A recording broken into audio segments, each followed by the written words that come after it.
बिस्मिल्लाहिर्रहमानिर्रहीम। आज हम Canterbury tale by Geoffrey Chaucer एक बहुत बड़े कैरेक्टर के ऊपर बात करने वाले हैं जिसका नाम है मिलर। मिलर के बारे में जानने से पहले हम एक आउटलाइन को देखते हैं जो मैंने मिलर की कैरेक्टर के ऊपर ही बनाई है। पहले हम देखेंगे इंट्रोडक्शन, देखेंगे कैंटरबरी टेल का, फिर हम देखेंगे चौसर्स का जो ओरिजिनल प्लान था कैंटरबरी टेल के हवाले से वो क्या था। सेकंड, हम मिलर के कैरेक्टर मिलर को देखेंगे, ठीक है। आगे हम देखेंगे कि मिलर्स की स्किल्स कैसी थी, ठीक है। फिर हम देखेंगे कि मिलर की फिजिकल अपीयरेंस कैसी थी, और जो चौसर ने आयरनी यूज की है मिलर के ऊपर वो क्या है, और करेक्टर देखेंगे कि मिलर का कैरेक्टर आखिर असली करेक्टर है क्या, ठीक है। और लास्ट पे हम कंक्लूजन देखेंगे। चलिए स्टार्ट करते हैं। कहते हैं कि Canterbury tale and the plan of the Chaucer. तो कैंटरबरी टेल जो है वो लिखी गई थी 1388 को, ठीक है। ये एक बेसिकली मिजीवियल लिटरेरी वर्क है जो कि जेफरी चौसर के द्वारा लिखा गया है। ये 24 टेल्स के ऊपर मुश्तमिल है, बट ये related to the literary genre के ऊपर है, और जिसके सब्जेक्ट्स आलमोस्ट हैं मैरिज, प्राइड, डेथ, लव, इसके अलावा और भी बहुत से हैं, ठीक है। सो मिलर के ऊपर जाने से पहले जो कैंटरबरी टेल के बारे में मैं बता रहा था, तो मैं उसके बारे में यही कहना चाह रहा हूँ कि आगे की जो कैंटरबरी टेल है वो असल में जो उस वक्त ग्रेट सोशल चेंज चल रहा था इंग्लैंड के अंदर, सोशल चेंज चल रहा था जिस वक्त ये लिखी गई थी। और सिर्फ ये इंग्लैंड के अंदर नहीं चल रहा था बल्कि वेस्टर्न यूरोप के अंदर भी चल रहा था। और ये एक वक्त था जब एक्सट्रीम रिलीजियस डिवोशन थी, ठीक है। ये उस वक्त ये वर्क लिखा गया था, ठीक है। अब हम बात करते हैं चौसर के प्लान की तरफ के कैंटरबरी टेल के अंदर उसका प्लान क्या था। असल में कैंटरबरी टेल जो थी वो बहुत दूर थी, ठीक है, जहाँ ये सारे पिलग्रिम्स जा रहे थे हज के लिए। और इन्होंने प्लान बनाया, चौसर ने प्लान बनाया कि ऐसा करते हैं कि हर बंदा चार चार पॉइंट सुनाएगा, ठीक है, कोई टेल्स कहानी सुनाएगा।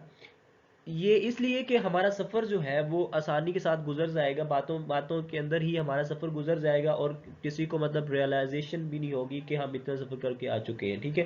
रियलाइज भी नहीं होगा, ठीक है। तो ऐसा करते हैं, दो, हर बंदा जो है वो दो जो है वो स्टोरी जाते वक्त सुनाएगा और दो आते वक्त सुनाएगा, ठीक है। अगर यही हिसाब रहता ना कि दो जाते वक्त सुनाएगा और दो आते वक्त जो है वो एक आदमी सुनाएगा, तो फिर 120 टेल्स बनती थी। लेकिन जो हमारा टेक्स्ट है वो 24 टेल्स के ऊपर ही खत्म हो रहा है, ठीक है। और रखी इसलिए थी, चौसर ने एक ये डिमांड रखी थी, शर्त ये रखी गई थी कि जो इंसान, जो बंदा अच्छी पोइम्स, अच्छी टेल सुनाएगा ना, उसको सब हम जितने भी पिलग्रम्स हैं उसको मिलके एक बड़ी सी पार्टी देंगे, ठीक है, जब हम वापस आएंगे, ठीक है, कैंटरबरी टेल से, ठीक है। तो ये कैंटरबरी टेल थी और प्लान था चौसर का। नो, हम बात करते हैं मिलर के बारे में। तो मैंने कहा कि the most eminent personality in the Canterbury tale was the miller, कि ये जो मिलर है बड़ी एमिनेंट पर्सनैलिटी कैंटरबरी टेल के अंदर, ठीक है। फिर सेकंड मैंने कहा the miller was one of the pilgrims on the ship of the Canterbury tale is a large brownie man, ठीक है। अब जो ये तो मैंने यहाँ लिखा ना, अब ये असल बात है कि जो मिलर जो था ना, जहाँ तक इसको डीपली मैंने एनालाइज किया है तो इसको मैंने यही देखा है कि चौसर ने सिर्फ इसको एंटरटेनमेंट के लिए रखा है, जो दूसरे पिलग्रिम्स है ना उनके लिए। क्यों? क्योंकि ऐसा आप देखेंगे कि sometimes poet tell us about his good skills, but at the sport another time he also tell us about his you can say that के physical appearance that was not good, ठीक है। ऐसा वक्त भी आएगा कि जिसमें पोइट्स एक वक्त में आपको उसकी बड़ी अच्छी स्किल्स के बारे में बता रहा है कि ये भी कर सकता था, ये भी कर सकता था, लेकिन उसी वक्त ही ये दूसरी साइड पे आपको जो है उसकी फिजिकल अपीयरेंस के बारे में बताएगा जो कि अच्छी नहीं थी, ठीक है। और ना ही सिर्फ वो उसको बताता है कि ये अच्छी नहीं थी, बल्कि उसके ऊपर आयरनी भी यूज करता है, ठीक है, उसको तंज भी कर देता है वो, ठीक है। आगे हम देखते हैं कि क्या किस टाइप की आयरनी वो यूज करेगा, ठीक है, और किस किस्म के वो इसके ऊपर बातें जो है वो करेगा। पहले हम देखते हैं इसकी फिजिकल अपीयरेंस के या इसकी देखते हैं हम स्किल्स देखते हैं कि वो क्या थी। He has a short arms, but his arms were very strong. So this was the reason for this. He was known as a wrestler. So the Millers was one of the pilgrims on the trip of the Canterbury Tale, who I already discussed with you, is a large brawny man known for his powers as a wrestler. So apparently this skill shows that he had a strong hard-headed, with through he easily could break the door even from their rings. So ये इसके skills के अगर हम बारे में बात करते हैं तो कहते हैं कि इसके छोटे आर्म्स थे, बाजू इसके छोटे थे, लेकिन वो बहुत ज्यादा मजबूत थे। ठीक है, ठीक है। और ये एक लार्ज ब्रॉनी मैन था, जिसकी मतलब लार्ज ब्रॉनी मैन मतलब फिजिकल स्ट्रॉन्ग मैन था। ठीक है, जिसकी वजह से ये रेसलर जाना जाता था। रेसलर था कि आप बिलीव करेंगे, ये जिस रेसलिंग मैचेस के अंदर जब भी फेस्टिवल्स के टाइम के अंदर जब भी वहाँ जो है मैचेस होते, ये उनमें हिस्सा लेता और हमेशा जीतता। ठीक है, क्योंकि उसके इसके बाजू शॉर्ट थे और बहुत ज्यादा मजबूत थे। तो इसका जो टेम्परामेंट था, ठीक है, और स्ट्रेंथ थी, ये उसकी बिना पर जीत जाता था। अब हम बात करते हैं कि इसके जो मैंने थर्ड लाइन में लिखा है कि apparently he skill shows that के he had a strong hard headed. अब यहां तक हम बात करते हैं तो कहते हैं कि this was enough about his short arms. So because के the you can say that let me tell you about his heads. So Chaucer's describe it कि apparently he has rather a hard-headed too. According to the writer, he can pound a door open by ringing into it with his heads. So क्योंकि वो क्या करता था, वो अपने पीछे से हट के दूर से भाग के अपने सर से जो है ना दरवाजे को टक्कर मारता था, तो दरवाजे को उसके हिंग्स उसके कब्जों समेत उखाड़ देता था। ठीक है, इसका इतना सख्त जो है ना वो जो है वो सर था। तो यहाँ वो कहता है कि दिस स्किल्स शो दैट कि he had a strong heart, कहता है कि which through he could easily break the door even from their hinges. ठीक है, सो ये स्किल्स थी। तो देखिए आपके पॉइंट ने इसको कितने अच्छे से करके इसको ना जो है ना डिस्क्राइब किया है, लेकिन आगे जाके देखिएगा जब इसकी फिजिकल अपीयरेंस के बारे में बताने लगा है। आगे इसकी physical appearance, he wears a white coat and the blue cap on his head. Furthermore, he had a sword and a shield in his hands. So the miller's beard was stretched, and he has a hair-covered wart on his nose. कहते हैं कि he was also a white mouth. अब यहाँ देखिएगा कि कहते हैं कि जो मिलर की दाढ़ी थी वो रेड थी, और इसके नोज के ऊपर जो है ना एक हेड कवर्ड मतलब एक बालों का गुच्छा जो बना हुआ था इसके नाक के ऊपर। ठीक है, इसकी फिर कहता है कि यही काफी नहीं है, बल्कि इसका मुंह बहुत बड़ा जो है ना वो बड़ा था, जैसे कि एक नस्ट्रिल्स होती है। ठीक है, और वो हमेशा ब्लू जो है वो हुड पहनता था और वाइट कोट पहनता था। ठीक है, और इसके अलावा जो है उसके हाथ में एक तलवार होती थी। ठीक है, और एक जो है ना वो शील्ड ढाल होती थी, जो एक हाथ में तलवार और ढाल वो जो पकड़ के रखता था ऑलवेज। ठीक है, सो ये इसकी फिजिकल अपीयरेंस है। आगे वो देखते हैं कि इसके ऊपर आयरनी कौन सी यूज करता है।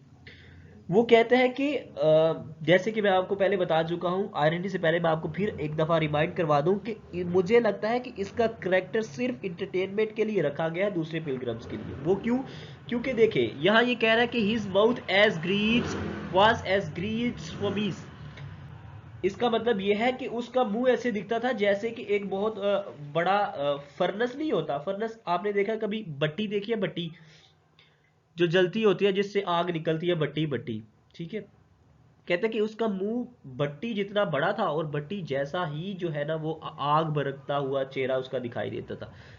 अब इससे आप इमेजिन करें कि ये कैसे वर्ड्स इसने, कैसी आयरनी इसके ऊपर जो है ना वो यूज की है। इसके पीछे दो रीजंस हैं। ठीक है, it has almost two reason behind these words. First reason this कि his mouth is full of pimples, so he used these words। कि पहली ये है कि उसका मुंह जो था वो दानों से भरा पड़ा था, पिंपल से भरा पड़ा था, इसलिए उसने मे बी ऐसा जो है ना वो आयरनी यूज की हो। सेकंड रीजन ये है कि वो एक फॉर्मर था। ठीक है, और फॉर्मर्स था, और ये खेतों में जो है ना वो खेती बाड़ी करता था, और इसका मुंह जो था वो माइट भी रेड हो सकता है कि वो रेड हो। ठीक है, सो उसने ऐसे वर्ड्स को यूज किया हो। ठीक है, सो ये एक आयरनी है। नेक्स्ट हम पढ़ते हैं इसका करेक्टर। सो मिलर एक विलीजर था और एक स्ट्रॉन्ग मैन था। ठीक है, और इसके छोटे बाजू थे और सख्त जो है वो सर था, जो मैं आपसे पहले डिस्क्राइब कर चुका हूँ। एंड कहते हैं कि he was always win in the wrestling matches when he takes the parts, ठीक है। So there are so many good skills of this characters but at the same time Chaucer tell us about his physical appearance that was not good, who I already discussed with you, ठीक है। अब हम बात कर रहे थे इसके character के बारे में। सो कहते कि no I gonna talk about his character because I think that के this is enough about his personality and the skills, so we should be discuss about his nature यानी character. So according to the Chaucer's he was not good man. Apparently इसने इसको कहा था कि ये golden thumb है, ठीक है, ये मिलर के बारे में ही कहा था। उसकी रीजन ये थी कि इसके आगे जाके मैं इसकी रीजन बताता हूँ कि इसको गोल्डन थंब क्यों कहा। He was so an accomplished piper and he plays the bagpipes as the group of the pilgrims leave the town to begin their journey। कहते थे अब जब भी पिलग्रम्स अपनी जो है ना वो टाउन को छोड़ते थे ना, ठीक है, किसी हादसे वगैरह के लिए जा रहे होते थे तो उन पीछे से तालियां बजा रहा था, ठीक है। और यही काफ़ी नहीं है बल्कि जो इसके पास जो लोग आते हैं वो, क्योंकि ये मिलर था, आटे की मिल के अंदर काम करता था, ठीक है। और जितने भी लोग इसके पास आते थे तो वो उनसे जो है ना वो उनको चीट करता था, ठीक है, मतलब पैसे ज्यादा ले लेता था लेकिन उनको आटा कम देता था, ठीक है। इसी के जरिए ही ना वो अपनी इनकम के अंदर इजाफा करता था, ठीक है। सो ये इसकी जो है ना वो चीटिंग के बारे में बताया हुआ है कि मतलब अपरेंटली उसने कहा कि ही इज अ थीफ।